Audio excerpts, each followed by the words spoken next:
song. Anyway, time for I've Been Thinking. Catherine Graham, your first I've Been Thinking. Take it away. Well, I've been thinking about downsizing my four-bedroom house, which is still currently full, so it's slightly problematic, only because I'm on my own a lot on the weekends, and I get to thinking, why am I keeping this huge house when I'm always here, well, not always, I'm not that sad, but, often here on my own in the weekends, and I could have an apartment, or I could, go out and live with friends, near friends in Muriwai, whatever. And so it's just, and then you think of the logistics of it, and whether, and it's incredible. It's just so expensive. So the only reason to downsize, really, isn't it, is to so you don't have a mortgage, which is very attractive, which is almost impossible in Auckland, right? It's interesting. Yeah, sorry, Kath. No, I was going to say it's interesting because there are so many people who can relate to this, and there must be a psychological aspect to downsizing. You've been used to this 4-bedroom home. There might be memories around that home as well, and going to a completely different lifestyle. Well, the fact is, I still have. Not only have my 3 children at home who are aged from 19 to 26 because it's so expensive to rent, I also have my nephew living. He's just moved into my laundry. So I don't know that that's actually going to happen anytime soon, but I have kind of dipped my toe into the market to see what's out there, and it's really hard. It's really difficult. Can I ask you? Yeah, Phil, you go. What will you do with decluttering? That's one of the huge challenges, of course, of downsizing. You're not sure what to throw out and what to keep. Have you thought about that? That's one of the reasons I haven't done it, to be honest, Phil. Yeah, it's tough. I mean, we've only been here, unlike many people who have been in their family homes for a long time. I've only been here like 13 years, so it's not too bad, but and before that I'd never owned a home, and we just used to go and house sit people's houses, which I loved, but because you got to live in wonderful places. But my kids hated it, especially my eldest, and he was always after me to buy a house. So it's like, should I keep this for them now? I don't know. Totally. Watch to this space. Kia ora, Catherine. All right, I've been thinking. Phil O'Reilly. Well, I've been, as you may know, Wallace, prior to COVID, I was a bit of a travel person. I was spending a lot of time offshore, and I've been thinking just in the last few weeks now that the border opening, sort of creaking open, yes, we have to come and do some sort of isolation, but I've been thinking about travelling, and not to Australia, which is hardly travelling really, but up to the UK and Europe, and I'm thinking about doing that in sort of June time for a few weeks to re-establish business contacts, because you get really out of touch after 2 years. But it's a whole new experience now booking travel, I must say, because I've just been looking at my travel insurance today, and there's a whole bunch of new things you need to watch out for. There's vax passports. There's does a KN95 mask work in Europe? There's all sorts of issues about whether you're about to get home and so on. And of course, airfares are quite expensive, and the planes are really full, even for June. So, that's a very different world travelling. But I must say, I'm really looking forward to it. I'm looking forward to getting out and about in the world and reconnecting in the northern spring. It's going to be a lot of fun. Aren't we all, when it happens? Best thing I've ever done has been to downsize and to declutter, says Dave in Whangarei. So actually a bit of response by that. Quite a few people have gone through the downsizing thing, and it may be the thing. Just briefly, we're up to the news and the postcab. Catherine, is an apartment on the cards? Oh, Not sure yet, no, definitely don't know yet. I'm looking at living at some friends out at Muriwai, so that's one extreme the other, isn't it? Huge response regarding the I can't wait to play you a choice from your wedding song. My wife and I don't do Valentine's Day. That said, when I first declared my interest for her on a card from a secret admirer, 20 years later she still gets a card from her secret admirer. And someone says, that's nice. Yeah, isn't it lovely? Catherine says, Bruce Springsteen, If I Should Fall Behind. That is our wedding song, a most beautiful song. Thanks for your company this afternoon, panel. Catherine Graham, Phil O'Reilly, stay with us. 4 to 5, right here.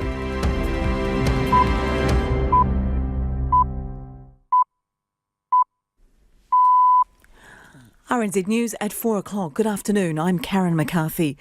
A post-cabinet briefing from the government is about to get underway at the Beehive. We'll cross to that live as soon as it does.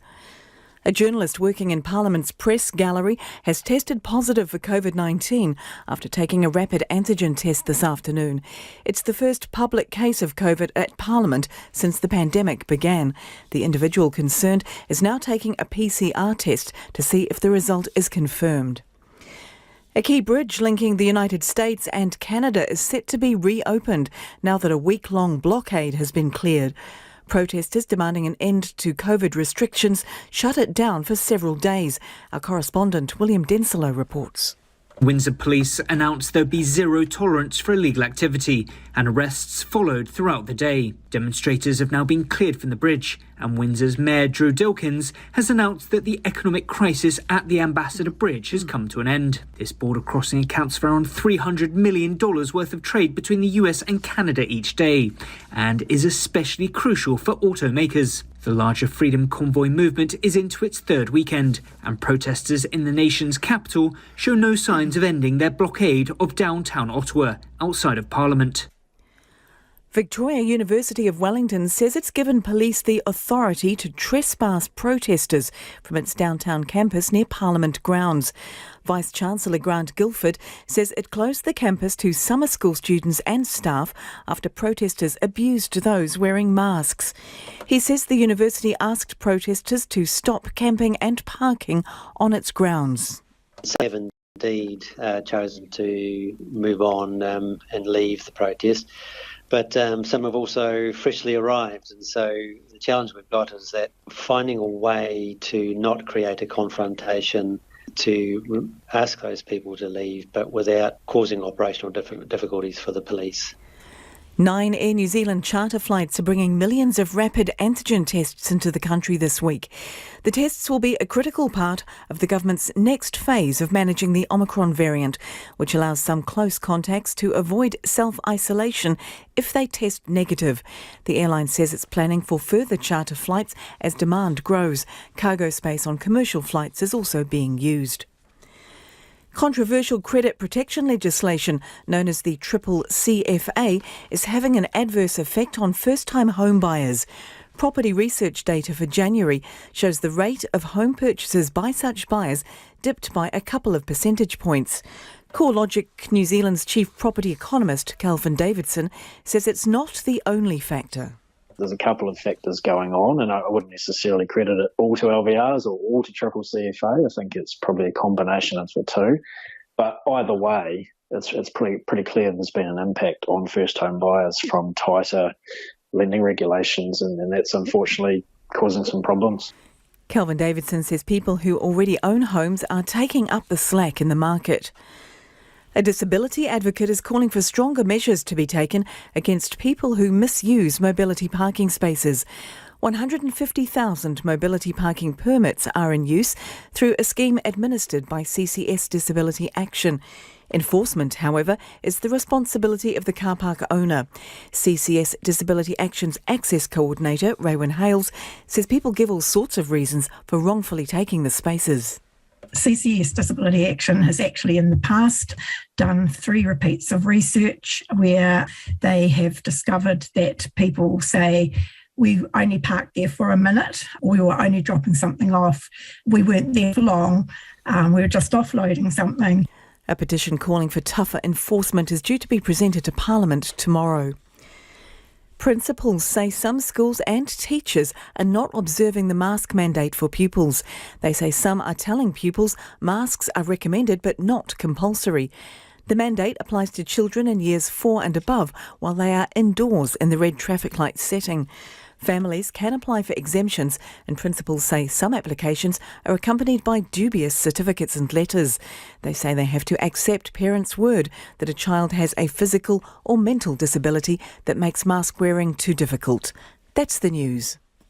I don't want to be blunt, but has Westport had its day? Is it time to say, actually, this is the wrong place for a settlement? People need to, move to higher ground, literally. No, I don't think so. I think those questions have to be asked, but I think that there's a really positive future for Westport. So, Minister, are you saying it's more fruitful to fight the force of nature rather than make better decisions about developing our towns and cities? Checkpoint with me, Lisa Owen. 5 o'clock weekday evenings on RNZ National. A network funded through New Zealand On Air. We'll check in on the mountains forecast in a moment, but first the short forecast from Met Service to midnight on Tuesday. Northland to Waitomo, including Coromandel Peninsula, Bay of Plenty, Taupo and Tamaranui. Mainly fine, however scattered showers this afternoon and evening, especially around Taupo and Bay of Plenty. Taranaki to Wellington, including Taihape, cloudy with isolated showers today, gradually becoming fine tomorrow morning. Gisborne, Hawke's Bay and Wairarapa, mostly cloudy, a few showers, easing in Wairarapa and Hawke's Bay this afternoon, becoming fine there later tomorrow. For Nelson, Marlborough, Canterbury and Otago, also Bulla and Westland, fine today, apart from the odd shower about coastal Marlborough this afternoon, partly cloudy tomorrow. Southland and Fiordland, fine today, becoming cloudy in the morning, with rain for Fiordland, occasional rain elsewhere. Chatham Islands, mostly cloudy, with 1 or 2 showers. Now the Met Service forecast for the mountains up to midnight on Tuesday. North Island, Raukumara to Kaweka Forest Park, cloudy with a few showers, easing tomorrow and clearing by evening. Egmont National Park, partly cloudy, fine tomorrow morning. Tongariro National Park to Tararua Forest Park, cloudy with a few showers, easing tomorrow morning, becoming fine tomorrow afternoon. Winds, southerlies, strong in exposed places, gradually easing. Northwesterlies developing about the Tararua Forest Park later tomorrow. Freezing level, 2,500 metres in the south this afternoon, otherwise above 3,000 metres. South Island, Kaikoura Ranges, cloudy periods, isolated showers clearing to fine this evening. Fiordland National Park, cloud increasing, isolated light showers developing in the morning, rain tomorrow afternoon. Kahurangi National Park, Nelson Lakes National Park and the Southern Alps, partly cloudy. Winds, light winds, northwesterlies developing tonight and tomorrow, rising to gale in exposed places of Fiordland National Park and Mount Aspiring National Park. The freezing level, about 3,000 metres in the north this afternoon, otherwise above 3,500 metres. RNZ National, it's 4:07. I'll have headlines at 4:30 and news and weather again in Checkpoint at 5.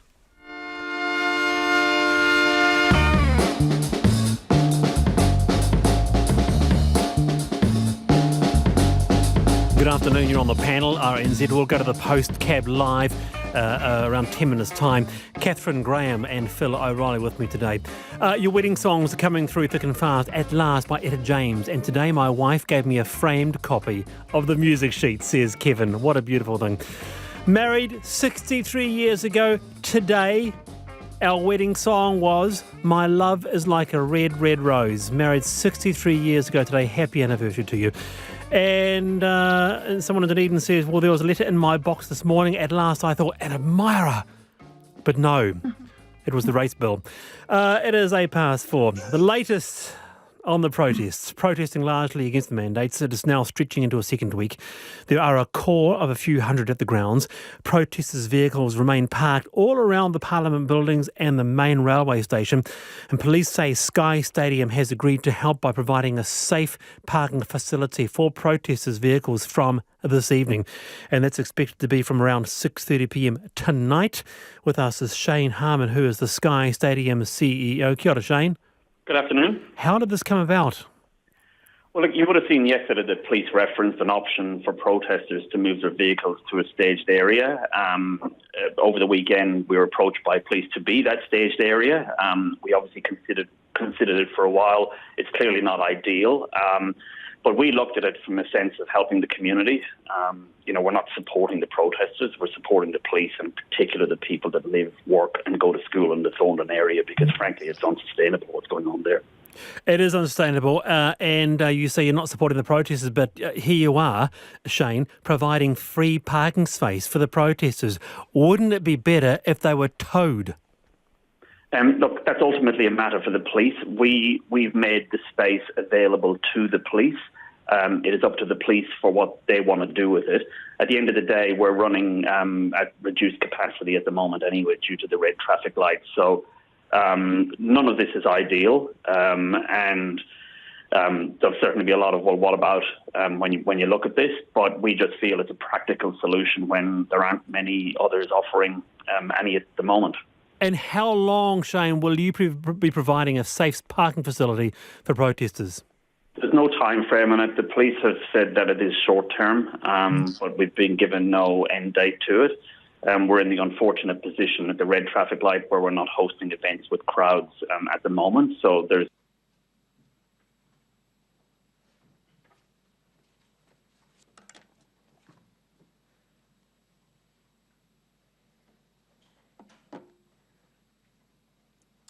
Good afternoon, kia ora koutou katoa.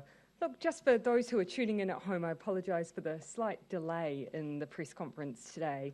I've been advised that we've had a positive rapid antigen test in the gallery. Just to acknowledge that it is a rapid antigen test, so it of course will need to go through the confirmation process of a PCR because we know that they are not always 100% accurate. I do want to acknowledge that the gallery had put in place their own procedures to manage the news. So I just want to acknowledge that obviously not everyone that we usually would have in a gallery press conference is here.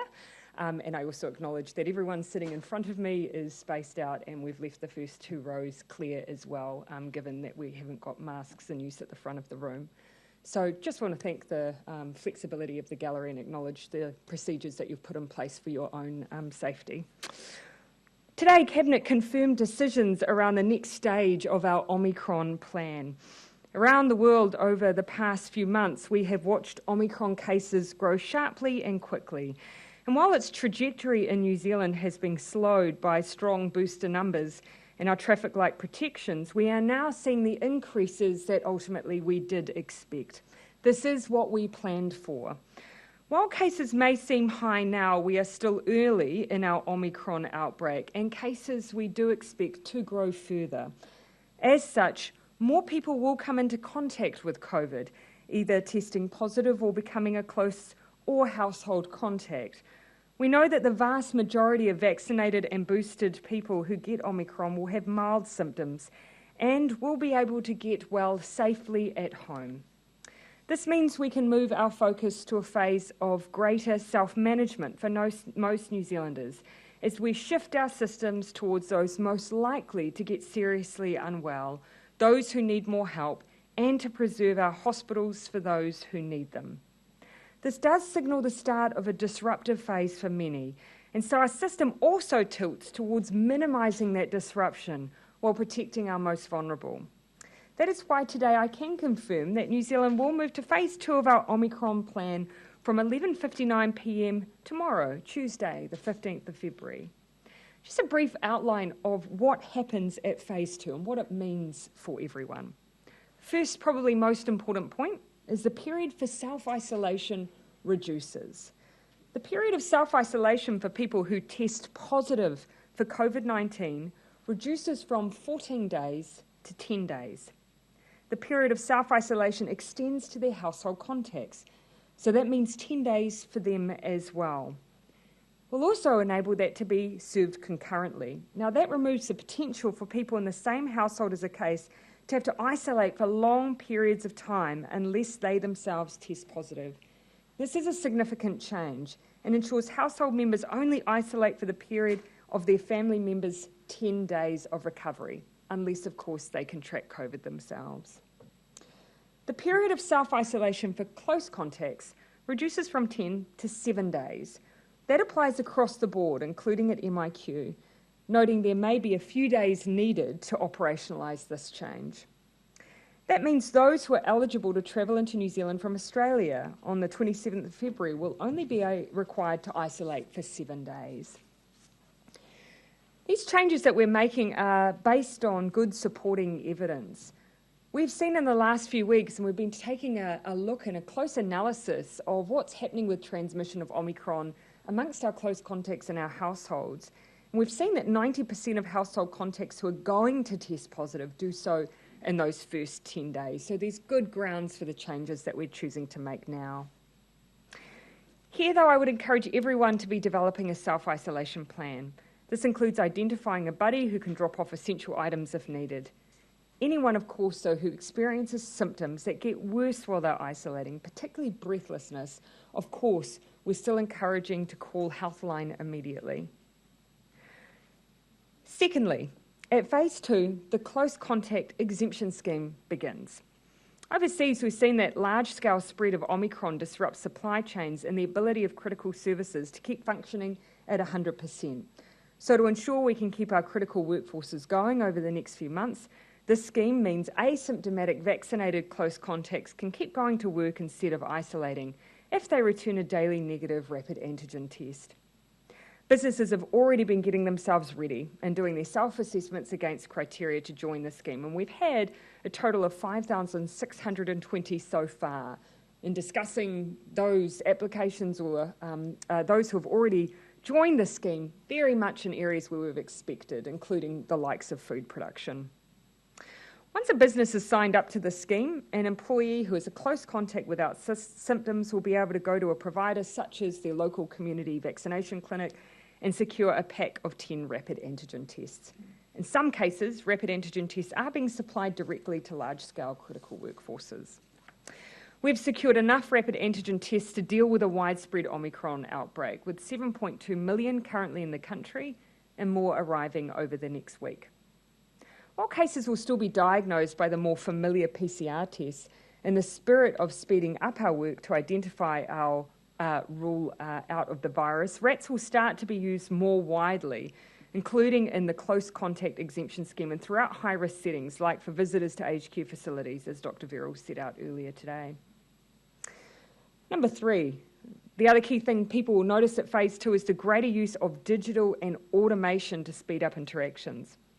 For example, a case at the start of self-isolation will fill out an online form for themselves and their household contacts that will help the health service work out whether or not support is needed.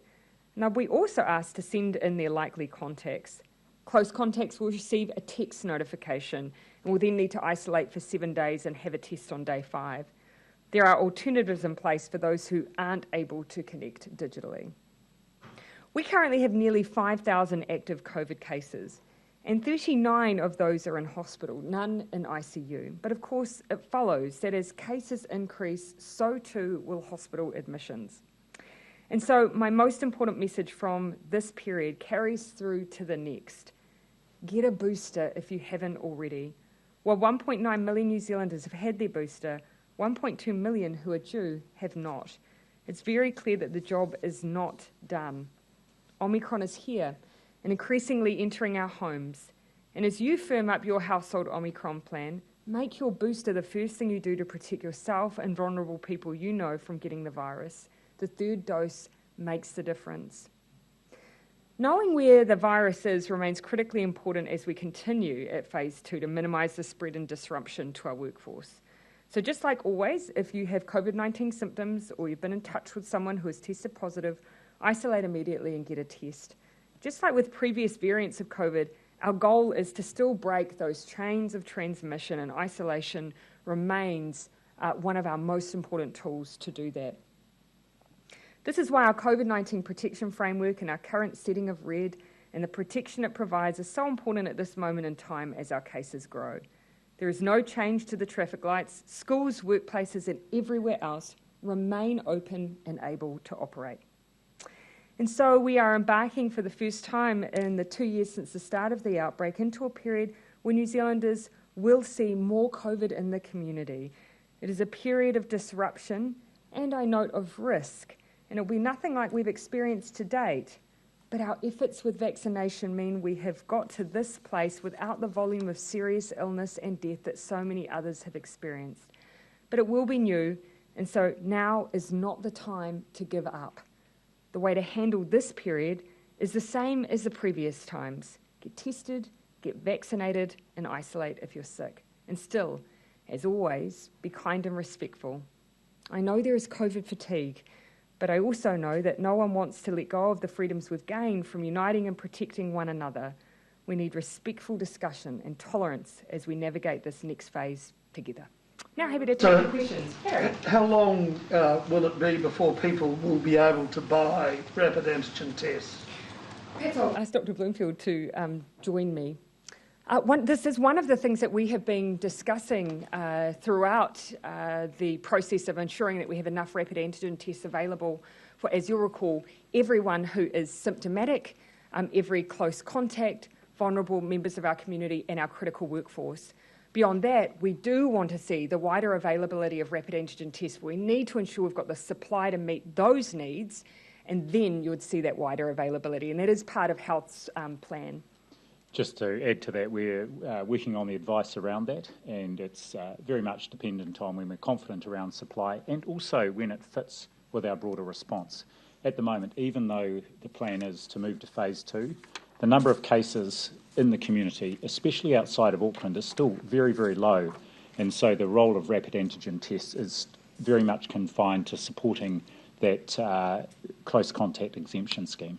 You've done the orders. You should know a time frame as to when the public will be able to go out and feel safer and buy the RAT tests. Well, rapid antigen test access may be part of people feeling safer, but at the moment, as we've just seen in the gallery today, sometimes it can spring a result that you don't necessarily expect.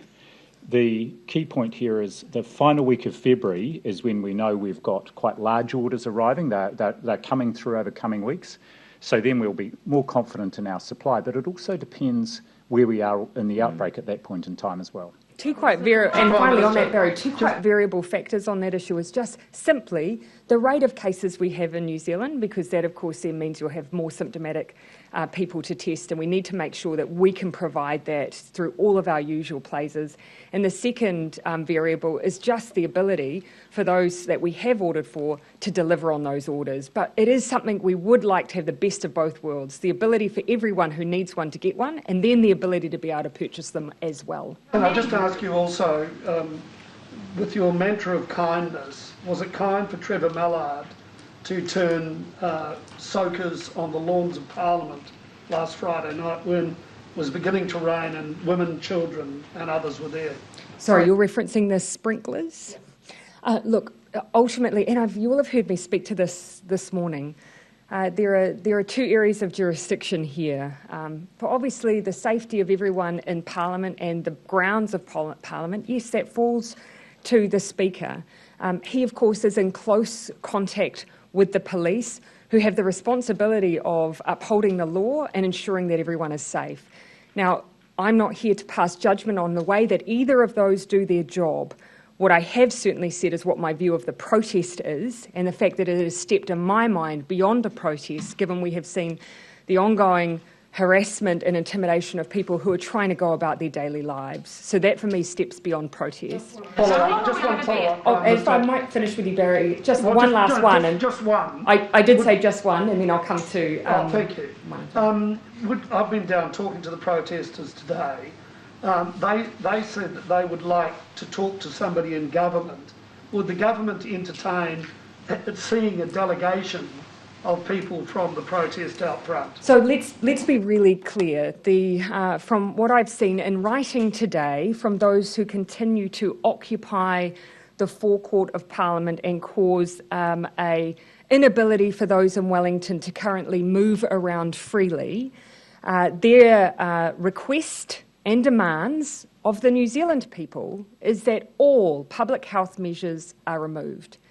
That means at the very point where we're seeing an increase in cases and an increase in risk to the public health and well-being of New Zealand, they want to see removed the very measures that have kept us safe, well and alive. You'll forgive me if I take a very strong view on that suggestion. So how long do you see us being at phase 2 for? Yeah, so we have talked generally about our expectation that phase 2 could be anywhere between the 1 and 5,000 cases a day.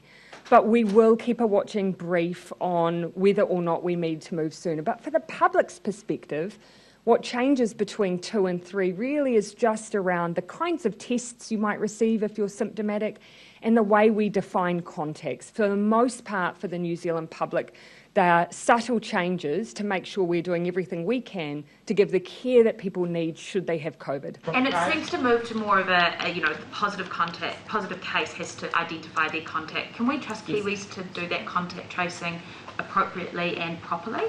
Ultimately, actually, all the way through our approach on COVID, we've always relied on people sharing with us information that helps us keep their friends, colleagues and loved ones safe. And I believe we'll still be able to rely on people to want to do the right thing. The only other comments I would add, I certainly endorse the PM's comments around trusting the people to do the right thing. The only other comment I would leave is that phase 3 is not an inevitability, and the objective through both phases 2 and 3 is to keep the curve as flat as possible. We know that the cases will keep going up, and we want the peak to be as low as possible because that will be the key driver of disruption, both to our health system and, of course, to our critical services. So the objective remains the same. It is just simply how much we are able to follow up people, the requirement on people to self-isolate, and the type of tests we will use. I feel very rude not knowing everyone's name. Yes. Kristen, One News. You said that more rats are coming beyond the 7.2 million. Yep. How many are coming? Oh, look, Kristen, we're looking to provide a more regular update for everyone. So I get a dashboard and we were looking to provide that publicly. Off the top of my head, we have 7.2 million in country now. We're expecting another million this week. My recollection is another 3 in the coming weeks. Those, of course, are the expected deliveries. We have additional on order as well. Dr. Bloomfield, do you have the breakdown in front of you? Just one thing to add. Confirmed to the end of February is 22.5 million total. Yeah. How long are you expecting that current lot of 7.2 million to last? Well, of course, that's what we have here already now and ready to be deployed and used for the exemption regime to keep people in their critical work. And also, as we see additional testing pressure, as soon as we see, for instance, wait times increase or processing increase for PCR, we're all ready to go with using rapid antigen tests to supplement that. Are any MPs or ministers caught up in this press gallery case and are having to isolate? Well, of course, as yet, given that rapid antigen test was only returned, as I understand, this afternoon, Public Health obviously have not yet been able to make contact, and so that's why I understand you've taken measures yourself while you're waiting for that to be done. I imagine also they will be looking for a PCR to confirm that it is indeed a positive test, because 80% of the time, on average, they're going to be right, but 20% they're not. MPs isolating as a precaution at the moment? Look, as it's too early for them to have been advised at this stage if they were. Prime Minister, you've called on Kiwis to make a self-isolation plan. Yeah.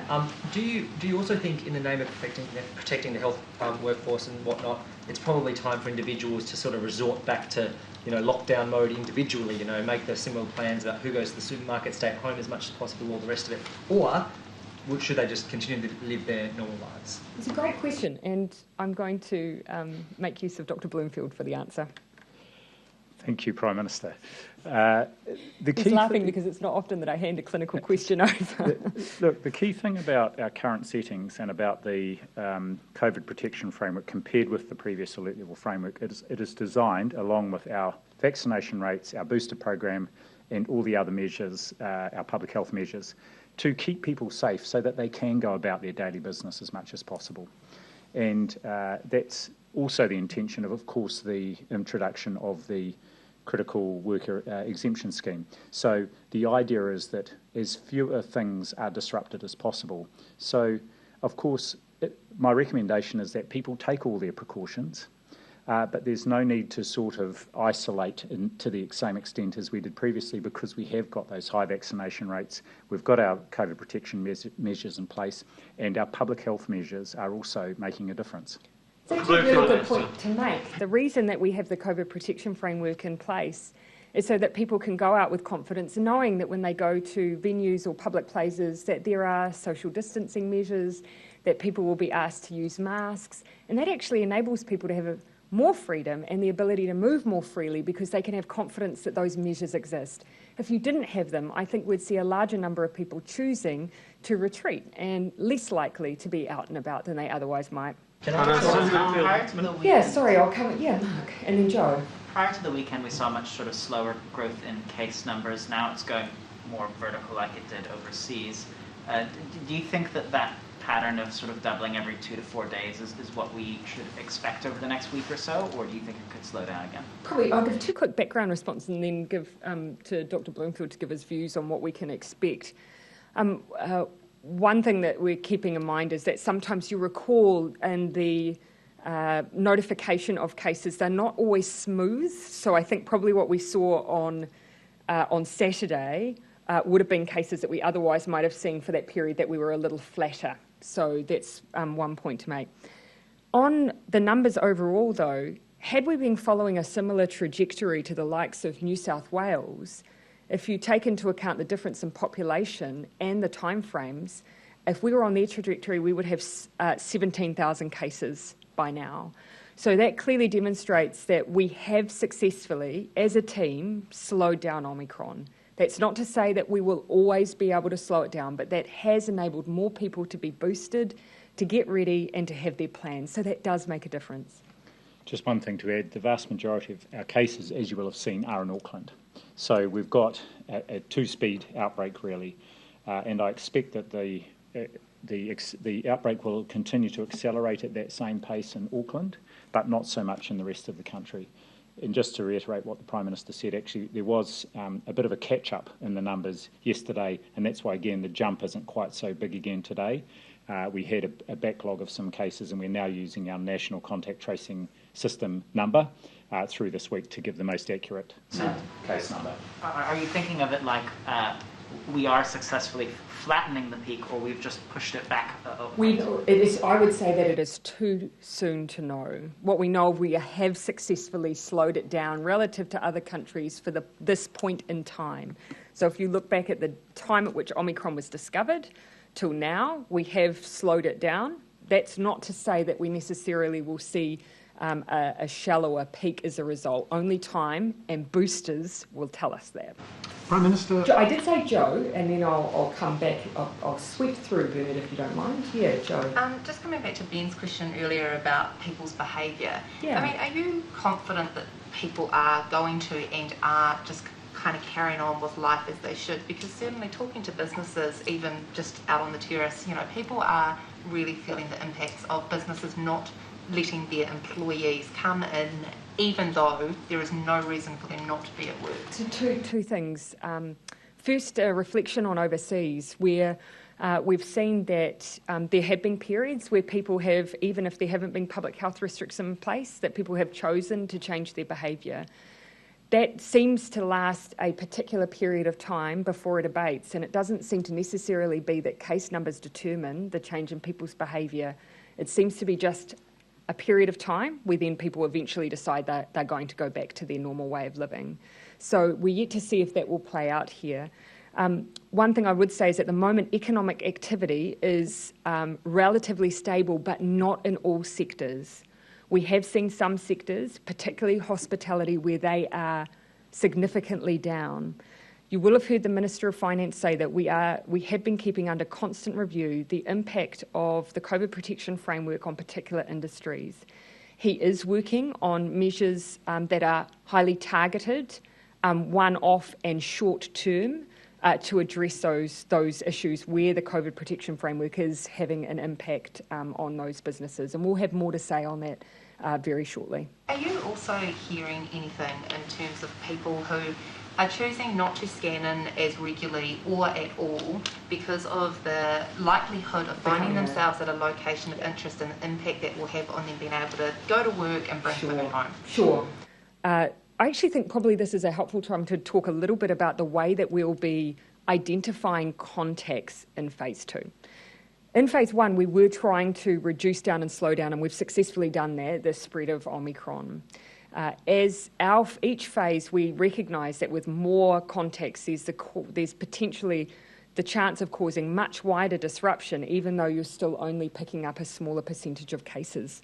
So I'll have Dr. Bloomfield just give you a bit of a description around how we'll change up what is identified as a high-risk location. So as we move into phase 2, our contact tracing system, in terms of formal notification and where we put the effort, will focus on places like aged residential care, corrections facilities, places where there might have been the risk of a super spreader type event, so a lot of people in a confined place.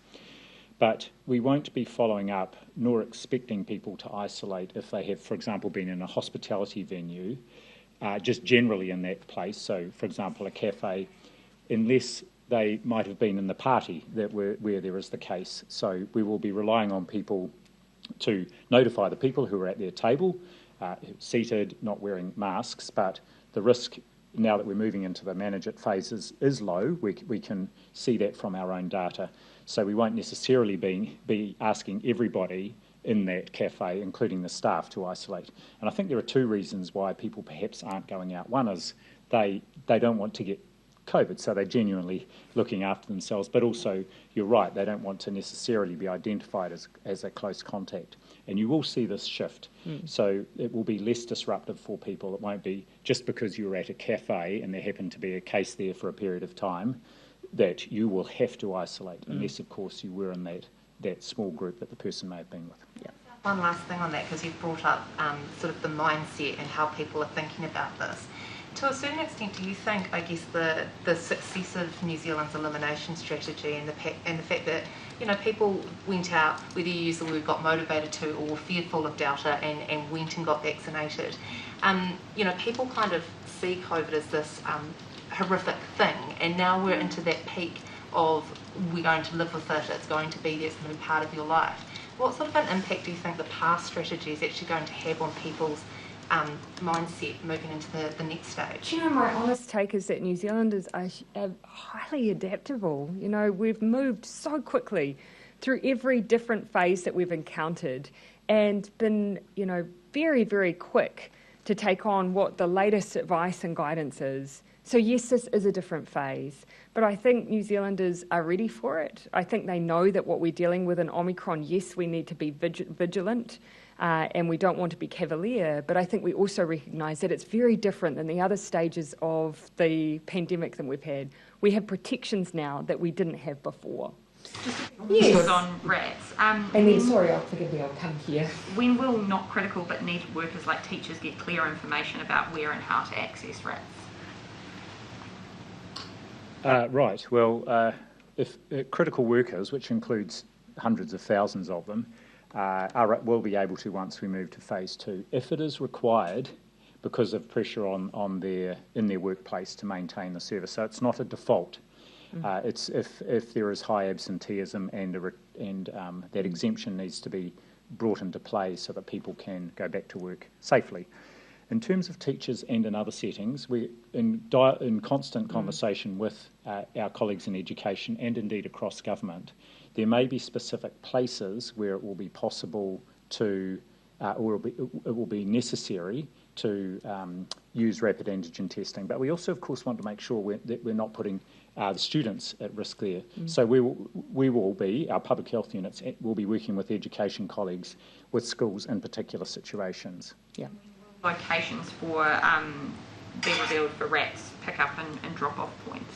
So for those who need them as part of the critical worker exemption scheme, they'll be notified of the nearest place to go and pick up their pack of 10 rapid antigen tests. But by and large, they'll be at the places they're all familiar with, testing stations and the like, or local vaccine providers. In some cases, where actually there's a large number of critical workers and it's an obvious critical workforce, will be providing the rapid antigen tests directly to the employer. Mass testing is already under pressure. Are you expecting to see more of that? PCR testing? Yeah. No, actually we have additional capacity for our PCR testing. And that's one of the things I would encourage people now. You know, we have the capacity to do many more tests than we are. Even if that testing comes under pressure, we already have rapid antigen tests distributed and ready to utilise. Please, if you have symptoms, get a test. It's really important for you and your family. Prime Minister, yeah, I did say I'd come here, yes. Thank you. Businesses in the CBD affected by the Wellington protest, having to close early, can't get stock through, things like that. Are you considering financial support for them? I think the first thing and most important thing that can be done for those those workplaces, those businesses in a city in Wellington that are being affected, is to remove those things that are disrupting or causing consumers or customers to be away from those areas. We've raised directly with the police our concerns on behalf of businesses. You can see today that they have prioritised the removal of vehicles in those areas that are causing blockages. They have been undertaking foot patrols to create a greater sense of security for people to begin moving around. And we've been advised we'll continue to do work to make sure that people can move around the city more freely. Have police moved quick enough in your view here? As I've said previously, I very clearly have a view on the protest and the way that they've conducted their protest, because it's moved beyond sharing a view to intimidation and harassment of the people around central Wellington. That cannot be tolerated, and pleased to be advised from police that they're taking steps to address that, but ultimately the management of the protest is for the police. How prepared do you think the nation is going into phase 2, and are you confident with the amount of tests that are available, rapid antigen tests that are? Yes. I think generally what I'd say is that New Zealand is far better placed than many other countries have been, because we've had time, and that's been time not by accident but through the work of every New Zealander, our border workers and our health workforce who have helped vaccinate hundreds of thousands of New Zealanders. When you look at our booster rates, when the likes of Australia were at a similar point in their outbreak, less than 10% of people boosted. The fact that we now have 60% of the eligible population, more than 85% of our older New Zealanders, that puts us in a really good position, but we want even more people to be prepared. Businesses that are registering for tests to return, do we have any numbers on that and how long that process is taking? Yeah, so of course remember that the way that we're running this scheme is that people self-identify. And so already we've had self-assessments conducted by 5,620 businesses. So it's a self-identifying process with declarations. We'll go through and do a periodic check to ensure that it is operating as we expect, but that is what makes it a much faster process. And just lastly, why is there still a ban on unvaccinated Kiwis wanting to sit practical driving tests when there are rapid antigen tests and masks readily available for the testing drivers? That would be obviously a decision by NZTA, not something that that government has centrally taken on. So that would be a question for that agency. You'll know, of course, that we've taken a very firm view on students more generally and their ability to be supported to engage in education, engage in exams, regardless of their vaccination status. And particularly, I have seen some misinformation around the treatment of children. Children will never be mandated to be vaccinated, and nor will there be any effects on them or impact on their ability to attend, for instance, a school trip that could ever imply a mandate. We're very, very clear on this. But for that specific question, it would be one for NZTA. Could I ask a question again about the importance of the Bluetooth tracing system? We've seen from the Ministry of Health that there are only about 1,000 people pinged between February of last year and January of this year, which seems a low number. Why is that number so low? And given what you've told us today about the way that contact tracing will be undertaken in phase 2, how useful now is Bluetooth? Dr. Bunfield, broadly I'd say, of course, it's been used before to also ask people to monitor their symptoms if they're being identified of being in a vicinity. We are replicating that through the systems that we have here, but doing it for a group of people who don't necessarily have their Bluetooth function on. So we, of course, have to build a system that works beyond this technology because not everyone is using it. Yes, so on the first question about, or the comment you made about it not being used very much through the last 12 months, it certainly wasn't used very much through the Delta outbreak in the early part of that. But actually I just had an update from my team this afternoon, and the expectation is they've done some analysis, and the expectation is we will use it through into phase 2 until the numbers start to get quite high. It does have some utility because it can let people know, perhaps even faster than they may be contacted through normal contact tracing lines now, processes. Now, the number of people who then go to self-identify as close contacts is relatively small, but our sense is there will be others who will will receive the notification and will take action anyway, which does reduce the likelihood of onward spread. So it certainly has some utility, but we would likely phase it out towards the end of phase 2. Prime Minister, you mentioned PCR tests before. How concerned are you people who are symptomatic or close contacts won't want to wait in day-long queues like we've seen in some parts today? I'll have Dr. Bloomfield speak to that, because we were just discussing the issue of whether or not we had congestion in some areas around PCR testing. We do still have the ability to process a large number of tests, but if we have a sudden additional influx of people coming in that they haven't seen in the day prior, it's simply whether or not the staff are then immediately available in that moment. Yes, so I know there was quite a lot of heavy demand, and particularly in parts of Auckland today. I suspect off the back of that high number yesterday, people got the message. It's good if symptomatic people are going and being tested. That's great. And of course, I do also know that our colleagues in Auckland are very good at ensuring they put on extra staff when queues do form. There is still capacity in the system, as the Prime Minister has said, and we want to use that capacity to the greatest extent possible. Yeah, sometimes we just get an extra surge, and it means that we need to make sure we've got the staff in the places where people are coming to be tested. We're not yet at a point, though, where we have hit our capacity in our labs at this stage, and when we do, we have rapid antigen tests ready to roll out. Are you concerned that will mean people won't bother going if they're having to wait for hours on end? Oh, certainly I would say to people that we do have those extra mechanisms. We try and respond very quickly with those additional staff. Of course, anticipating where we're likely to see extra people come on. I mean, we've been anticipating all the way through that we'd have that extra surge, and in some places it hasn't arrived. Now we're seeing it. We'll respond with staff, and where we need rapid antigen tests as well. On behalf of colleagues that aren't able to be here. Oh, and they're not coming to... Sorry, Justin, you haven't had one yet. Do you want to... Oh, well, maybe, Justin, we'll come to yours and Bernard, and then get back to you, Ben. I just wanted to ask about contact tracing. There's about 130 locations of interest known at this time. Has the contact tracing system been able to keep up with the caseload over the last couple of days? And will those 2,000 or so cases that were identified since Friday, with the move to phase 2, are the contact tracers still going to try to do them the old-fashioned way, or are they sort of getting pushed to phase 2? So go ahead. So at the moment, yes, they are still working on following up those exposure events that require a location of interest. They have got a little bit behind because there's a large number. And again, the key thing they prioritise is making sure they are reaching out to all the cases, that they identify their close contacts, and that those very close contacts, particularly households, and that those people are isolating.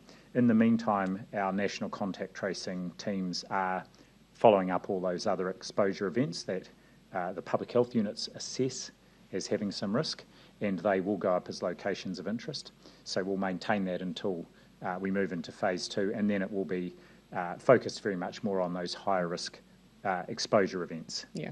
What we can see from what's been really helpful is over this period, the public health teams have been able to undertake some analysis of those locations of interest where we've been isolating contacts, and then the number of positive cases that have emerged from those locations of interest.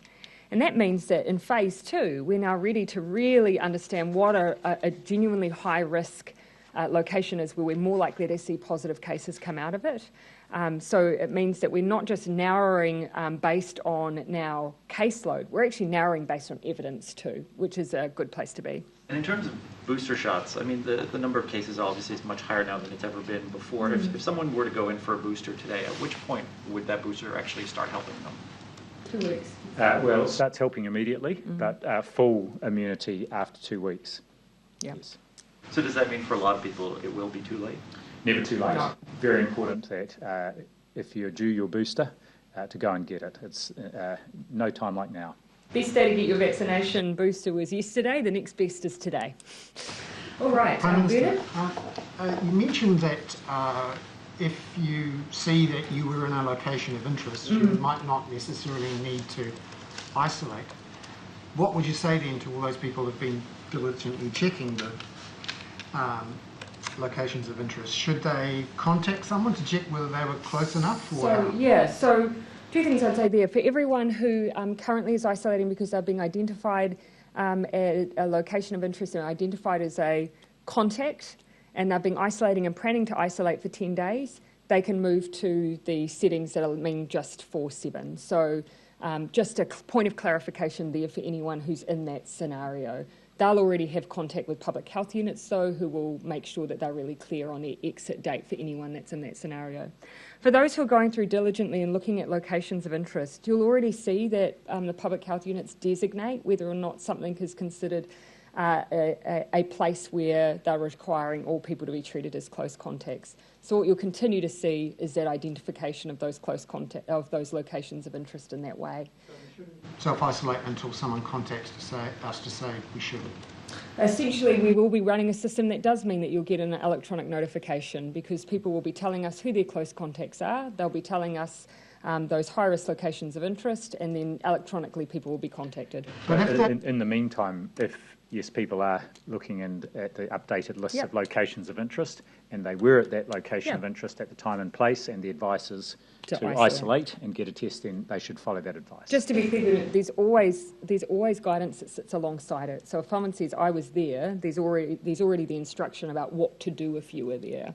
And in some cases, people do see that online or in a newspaper before they get a phone call or a text. And how do we ensure that there isn't some sort of ping-Mageddon type arrangement like we're seeing? And look, and this is where we have again the advantage to look at what's happened overseas. We saw that happen overseas. We now have evidence that helps us determine actually what are the places we really need to worry about.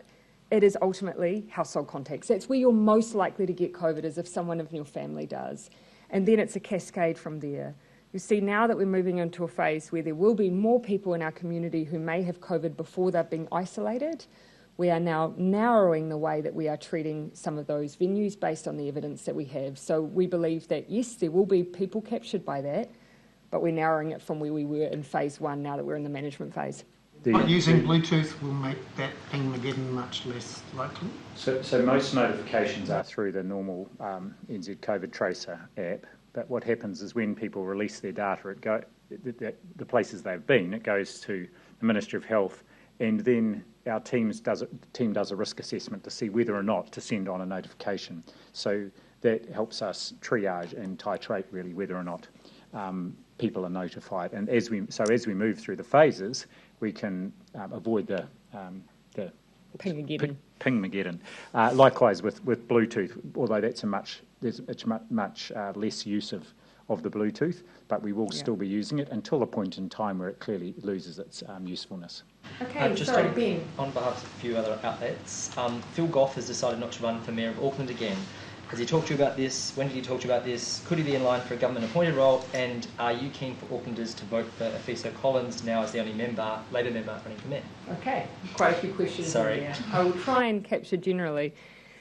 Firstly, on whoever becomes the candidate that is endorsed or supported by the Labour Party, that is a process that goes through our New Zealand Council, and that is yet to be undertaken. So I'll let the Labour Party and the New Zealand Council go through that process. On Mayor Phil Goff, I am aware, or was aware, of his plans. And you can imagine, as he's someone that I've known personally for a very long time, so it's probably only natural that I was aware of his plans.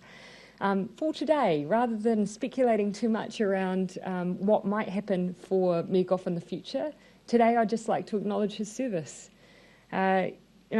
Being a politician for the number of years that he's had, whether or not that's been in central government or in local politics, and as my first boss in politics, I can personally attest to the fact that Phil Goff is a man of great integrity who has always focused on service to New Zealand. And so I just wanted to acknowledge that today. Yeah. To General, can you confirm that 66% of active cases are Māori in Pacifica? And if so, why are you refusing a Māori vaccine strategy?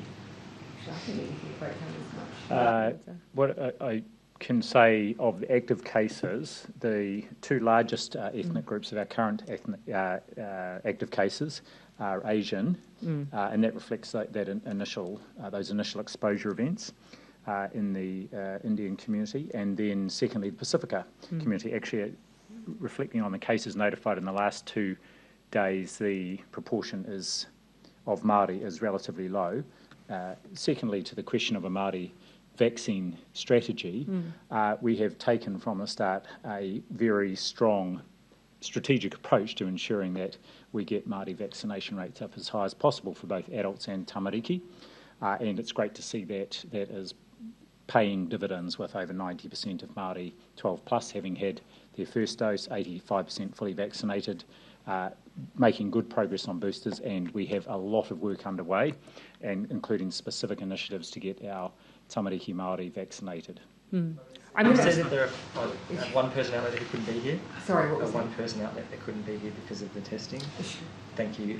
You've said that there are 5,620 businesses registered in the close contact exemption. That's what I've been advised, yeah. So how many workers does that involve, and can you guarantee it will prevent supply chain disruptions? So, firstly, unfortunately, I cannot give you a further breakdown of how many of those businesses have critical workers within them.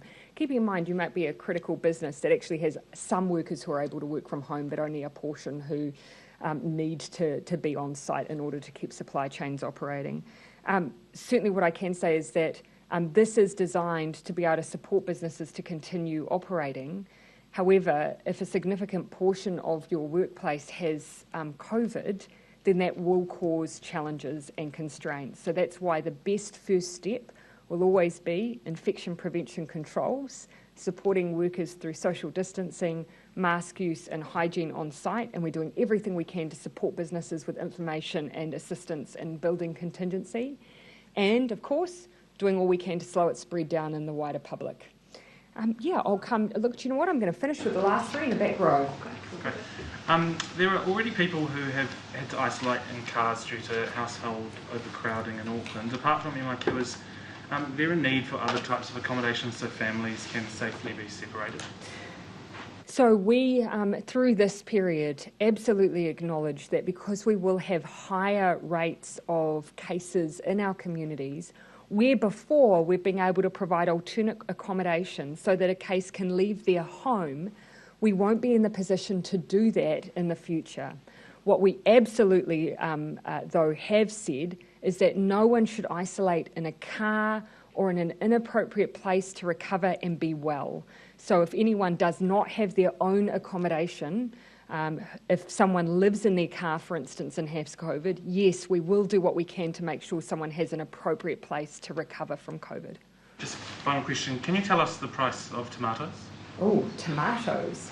Well, I tend to get, without going into too much detail, I tend to get the boxes of the little ones because my daughter likes them in her lunchbox, and I think the last time I got them they were, I think from memory they were over $4, I think the last time I got them.